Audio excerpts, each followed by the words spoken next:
It's one thing to publicly celebrate your weight loss in the heat of the moment, but how does it feel to suddenly hit the headlines for no other reason than you've got older and bigger? I know what I want. I want jacket potato, please, and beans. A baked potato and tuna, please. Yeah, please. Anne Diamond followed Vanessa into the Big Brother house and was shocked when she came out to find the size of her bottom was front page news. Oh yeah, I'll have been better, please. Let's do it. Oh, thank you. Sorry, why did she get served first? I think I was in the queue first. Yes, I know.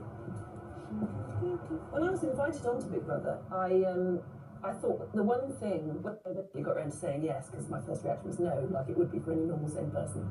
Right. When I thought, yes, all right, I'll do it. Did they tell you who else was going to be in it when... Yeah, they said Don French and Graham Norton. That's what they said to me.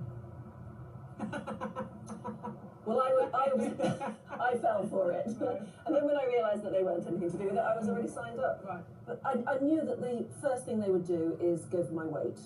And of course, when you're in the Big Brother house, you don't know anything about what's going on. You literally know nothing about what's going on in the outside world. Nothing.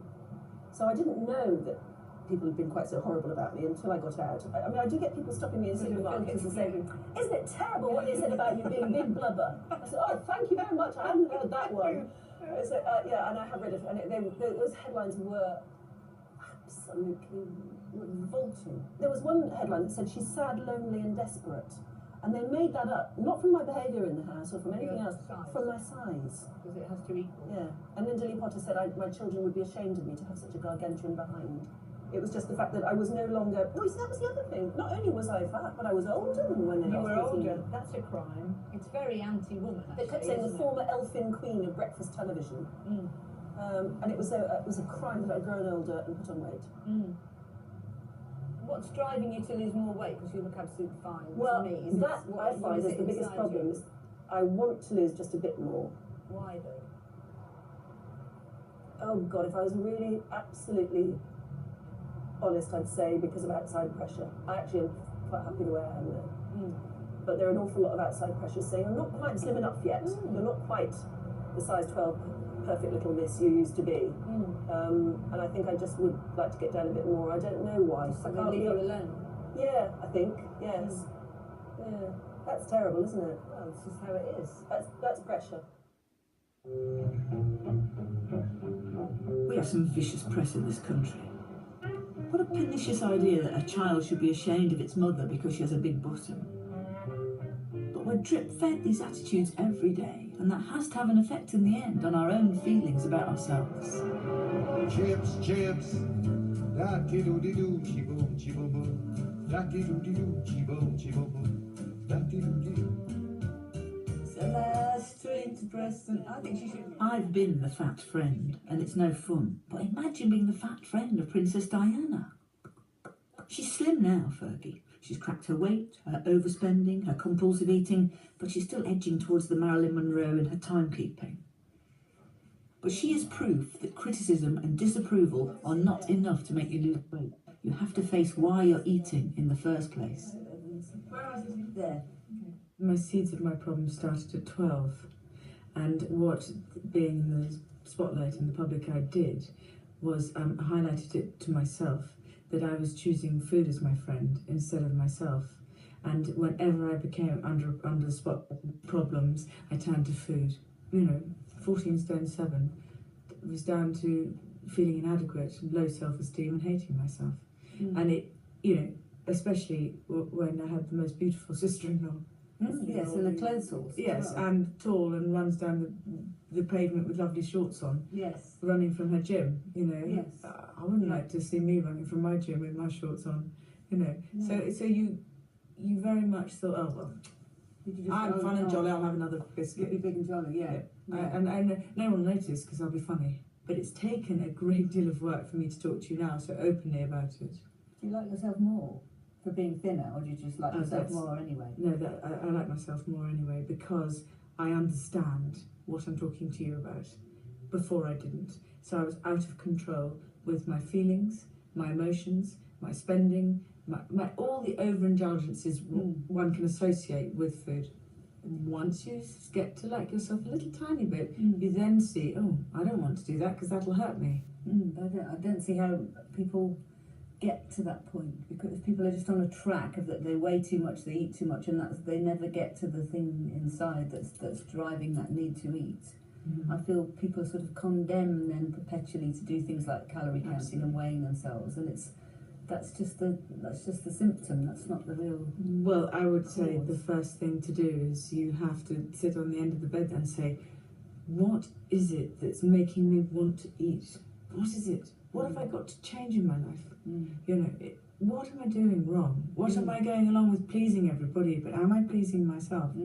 And that honesty can only come when you really do look in the mirror and go, I can't go on like this any longer. You have to be at a rock bottom to do Oh, don't you? And if you're always eating, you don't, there's no space to think. No, and you never get to rock You bottom. never get to it. Sarah's right. When you eat in order not to face your feelings, the thought of stopping is scary. It's like ironing without the radio on. Is it mainly women who get bogged down in all this? Is it possible to be fat and jolly? Please tell me Johnny Vegas has never brought out an exercise video. Loads of people would love to sleep with him. He wouldn't even need a Toyota. You were just named in the paper as like one of the top fanciable people. Did you know about that? No, I didn't. It was like people we shouldn't fancy, but we do, which is it's almost worse, actually, isn't it? Roly-poly funny man. That's the one that starts most sentences. Roly-poly funny man, Johnny Vegas. How these horrible, monstrosities of nature can actually be quite attractive with a little bit of wit and effort. Yeah, it's worse, isn't it? It is, but that's the thing. To be honest, I've never felt a victim of it, and you know what I mean. I can't say that. Well, people can't make you a victim of it if you don't feel it in yourself. No, they can't put it no. on you. It's that time spent in front of the mirror not liking yourself that I really was like, you know what? If you don't like us, I ain't gonna make. I'm not gonna let you make your problem my problem. But people do think you're dead cute, don't they? It's not like you've not managed, have you? No, I've done all right. It's not like you've not managed. I'm fat, and looking at thin celebrities makes me sad and envious. I'm thin but not famous, and seeing celebrities humiliated makes me feel better. I'm fat and famous, and keep getting photographed coming out of paper shops eating magnums. And being humiliated makes me want to eat more. I'm fat and not famous. I can eat what I like, I've got legs like raw crumpets, and I've got a fantastic job working on heat at the picture desk. It's wonderful, it's The wonderful, number of times we've been mistaken for Brad Pitt and Jennifer Aniston. it's wonderful, it's wonderful, it's wonderful. Right. So it's your phone, Heat magazine, right? Can you find the number? Yeah. And I'll ring them up. Hello, is that Marianne? I've just seen Johnny Vegas and Victoria Wood in a sweet shop, and I happen to think that they're having an affair, and they've just bought a bag of Haribo Star Mix.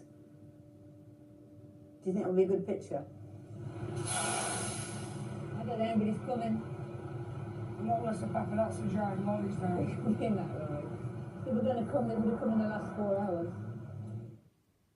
Of course, I do understand that for every person who's ever toppled off the side of a bath trying to get a proper look at their stomach in the bathroom cabinet, or who's eaten their child's Easter eggs in the night and had to tell them the Easter Bunny had gone bankrupt, there are at least 6 other people who cannot see there's a problem. If you're not happy with your weight, go on a diet. Simple. Egg sandwich? I'm on a detox. Well, I could have that sandwich, as long as the egg was organic, the bread was wholemeal, and the butter was packaged by happy, well-paid lesbians. I'm on the Atkins, so I can have the egg, but not the bread. I'm vegan, so I could have the bread, but not the egg. I'm gluten and albumin intolerant, so I'll just go with the plastic.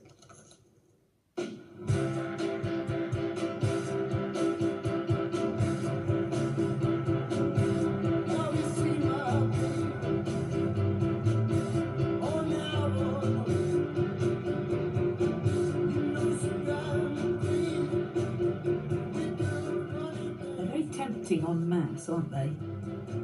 More false promises than a bigamist website. I'm sure they're all marvellous, but it's not hard to picture them in 5 years' time surrounded by old annuals in the Oxfam shop.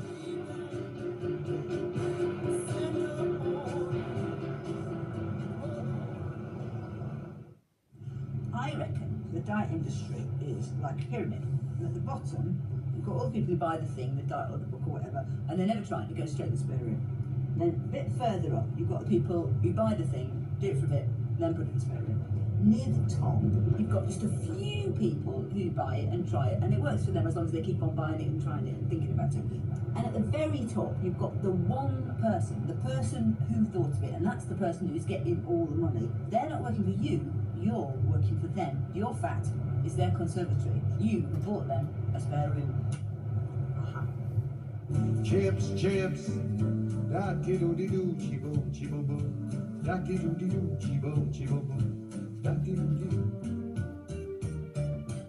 Are you like a computer? Can you just go low fat, low fat, low fat, low fat, low fat, low fat, low fat, or do you not even think about it?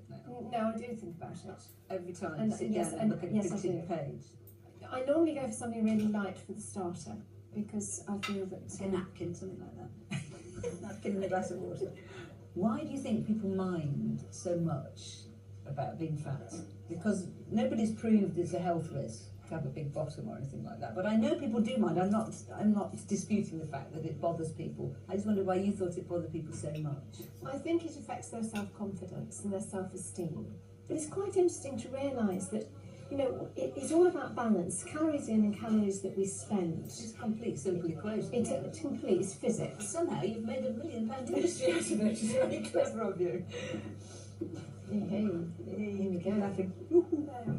Thank you. Oh my word, that looks lovely, thank you. Would you like some parmesan cheese or just sweet? I can't even say yes, but yes, I do actually. To heck with it. I do have parmesan.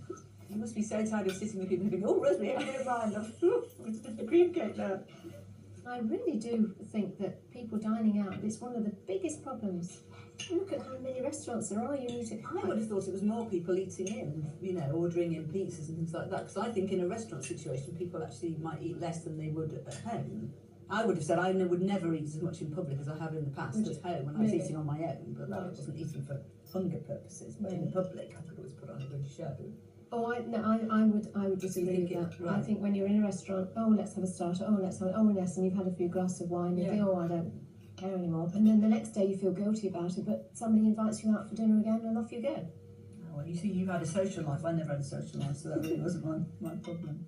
You must be aware that so many people find dieting is just, you know, it's just never happened for them. They've tried and tried and tried, and in the end, people give up trying. You can make changes and go and do something with your life. And at Christmas time, if you've got unopened boxes of chocolates, take them around to the local hospice, give them to the patient who can eat the chocolates. And you don't have to eat the rest of the Christmas cake yourself. Go and cut all the marzipan and the icing off, put some fairy liquid or with some washing up liquid on it, and then put the fruit cake in the freezer for when you've got an unexpected guest.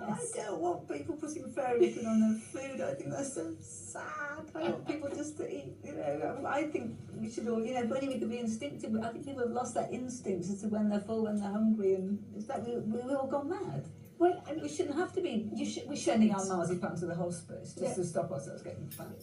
But we shouldn't. But But we've got a crisis going here. Yes, there is a crisis. There are now so many people whose health is compromised by their weight, who can't cope with this fast food environment and this sedentary lifestyle. That's one thing. The other thing is all the moderately overweight people whose body shapes would have been considered unremarkable 100 years ago, who are being made to feel inadequate by the bombardment of images of very lean, toned bodies, by a press obsessed with fat and weight.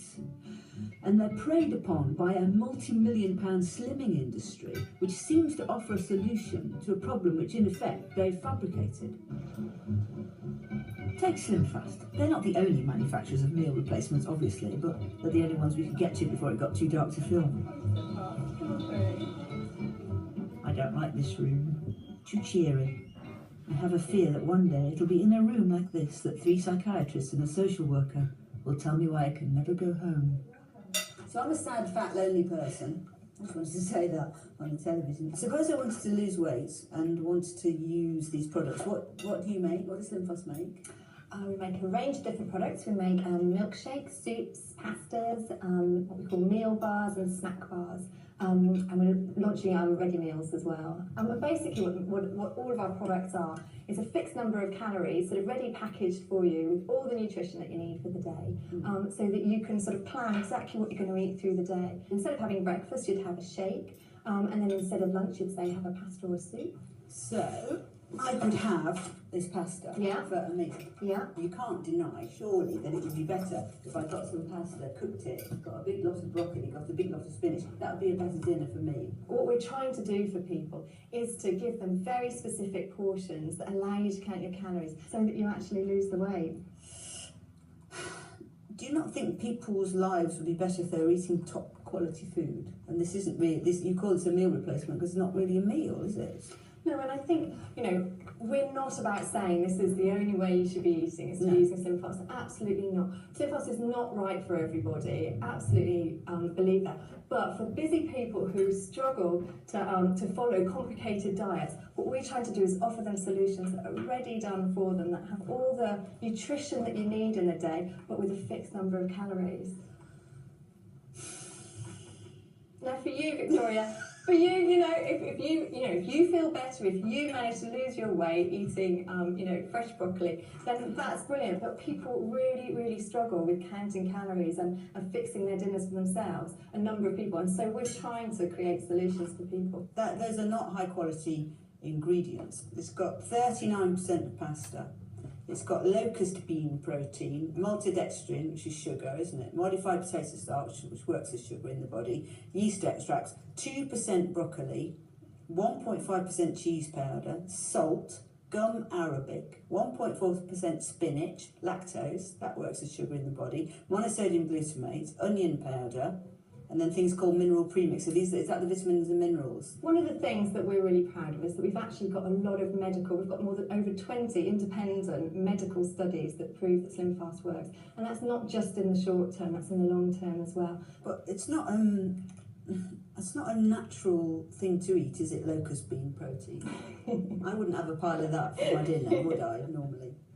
No, so I think this is just, in terms of being, I think this is about, making sure that we've got enough fibre and energy to keep you going through the day. So our ingredients are selected in order to give you the energy that you need to get it's you a through filler. the day. It's a filler, isn't it? I mean, there's more help in that flap than there is in there, I think. I wasn't having a go at her. Anyway, why should Slim Fast worry? They're turning over 520 million quid a year. I'm surprised there's any dehydrated broccoli left on the planet. And if I was a smart-ass political comedian, I could say, speaking of dehydrated broccoli, here's a member of the House of Lords. But I wouldn't. And anyway, Nigel Lawson's lovely, and so is his diet book. Chips, da-dee-doo-dee-doo, chi-boom, chi-boom-boom, da-dee-doo-dee-doo, chi-boom, chi-boom-boom, da-dee-doo-dee-doo. You were quite heavy by the time you were Chancellor. You were quite big and known for being big, but it wasn't a major preoccupation with you, was it? No, I had things on my mind as Chancellor, yes. Busy doing some, so you weren't thinking about it. Right. And then you had a problem with your knee. That's right. They cured the problem, but the doctor said, well, if you carry on with this huge amount of weight, and I was very nearly 17 stone by then, and I'm not a tall man, so that it is grossly overweight, very fat, and all the cartoonists anyhow had been making it clear to me that I was very fat, because that's how they Nice showed and me. easy for them. Nice and easy for them, yeah. And he said to me, this very good local doctor, your knee is having to bear too much weight.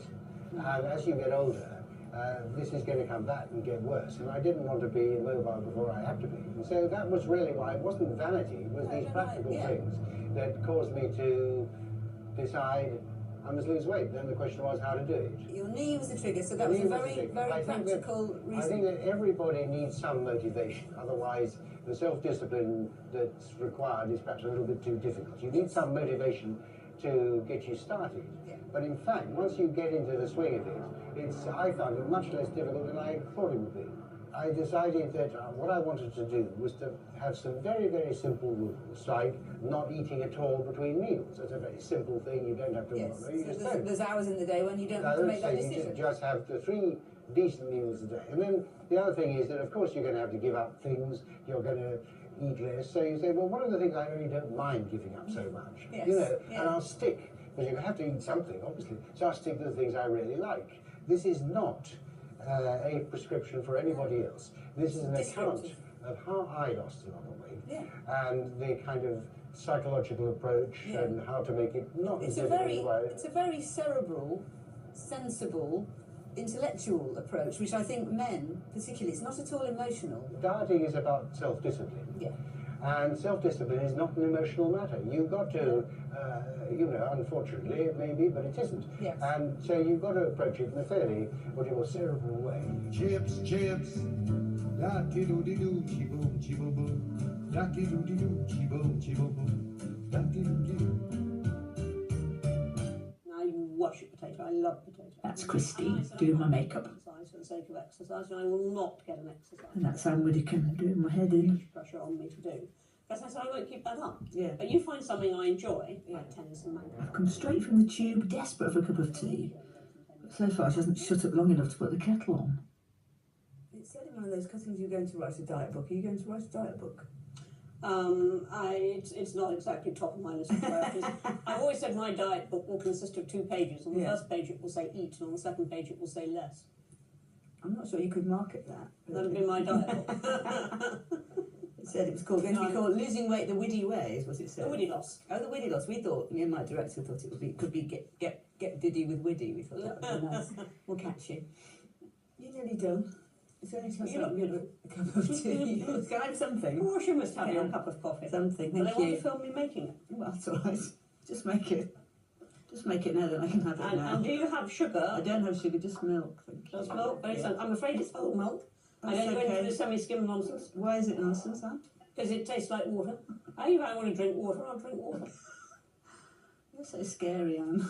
I'm not. Do you ever change your mind about things? I'm not. I'm really not. Perhaps you just like people to think you are. So really, you're watching your weight by exerting your self-control. I think that's overstating it. It sounds remarkably pompous to say such a thing. I don't mind being pompous. No, but I do. I think that what all I can say about it is I'm keeping it steady by watching it. I never worried about my weight and all the rude remarks I got and all the battering I got from the press and from your profession and the media. I never worried about that until the moment that I had back pain and a high cholesterol test. And then everything went click. Do I want a happy old age? Do I want a healthy old age? Or at any rate, that was the motivation. It worked because there was a motivation there.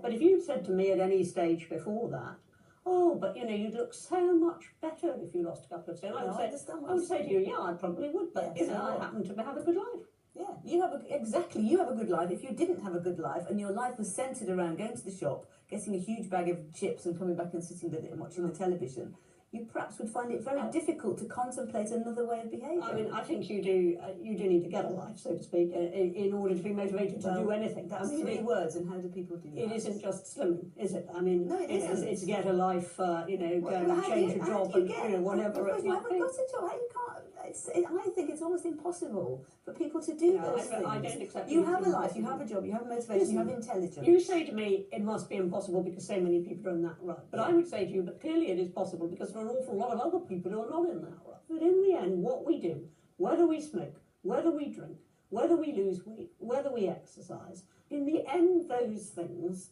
are down to us and nobody can do them for us. And that is a crucial message to get out to people. There is no magic wand that is going to do this for you. And that's not uncaring, that's actually trying to get them to face reality. That's the problem with all these diet books. Oh, there's a wand out there. All I've got to do is follow that, and there's a wand. There ain't no wand. Thank you very much. Thanks for the tea and the coffee. Bye. Anne's bins are just out of shot. Widdy's wheelies. Oh, stop it. I do think Anne has got a point, get a life. But if you're overeating because you haven't got a life, because eating is the best substitute you can manage, then you may feel, once you're overweight, that you don't deserve a life. And obviously, environment isn't the only factor, otherwise everybody lived in a beautiful place would be slim and gorgeous, and Ventnor would be cellulite-free, which it may be, I don't know. I've never been there, don't write in. But you could have every external factor in your favour, and you could still have this terrible compulsive need to eat. And if you don't work out what emptiness you're filling with food, then there isn't a diet in the world that will address that problem. It's like the Duchess of York said. You have to sit on the end of the bed. You have to work it out. Don't let someone whose agenda is primarily commercial give you a solution. It's square pegs and round holes. How does knowing the calories in a curly whirly stop you eating 7 of them on a bad morning? If you're meeting all your emotional needs with food, skimming the fat off the gravy leaves you in the same position emotionally, but with thinner gravy. Have you had a good week? Of course, there's no point me having all these pompous theories, because no one forces people to join slimming groups. They like going. Oh, yes. Excellent. How long have you been coming? You don't look like you need to lose any weight. What are you trying to lose? Well, I'm 1 pound under having lost the stove. But then, you know, wanting to lose a pound, that's just annoying. Well, if you think you do, then you do. Yeah, it's just like, I don't know, it's everywhere you look, there's skinny people. And it frustrates me. You want to be skinny? I want to be skinny and I'll never be skinny. Well, how many would you get in a box? This is a worry. Not only am I very excited because there's a Christmas quiz tonight instead of a lecture, but I'm starting to need to know exactly how much fat there is in a pretzel. What's happening to me? Please don't let me turn back into a dieter. Why? Wine has no fat. I've been brainwashed by Rosemary Conley. There was something in the parmesan. Will I be heading for the hospice this Christmas with a bag full of old marzipan and bits of icing? This is like the Mormons, isn't it? They're drawing me in with their cheerfulness and good humour. They're tempting me with Twiglet-based quiz questions. Help!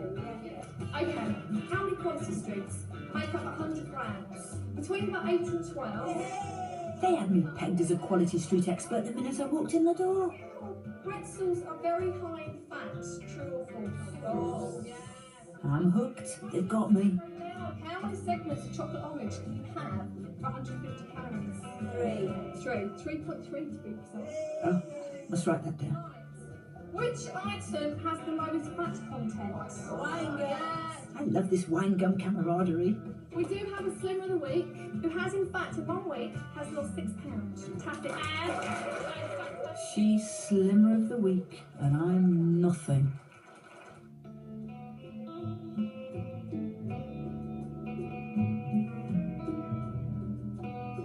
We're not hungry so much as lonely. We're not lonely so much as empty. It's the burger bars that shine out into the darkness. It's the Chinese chippies, it's the kebab shops.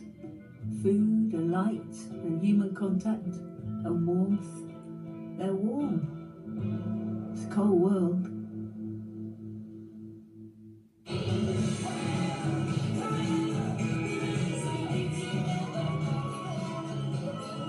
You can't be belly dance with no belly, can you really? What do you think? People are just so shocked. Oh my god, that belly dancer has a belly.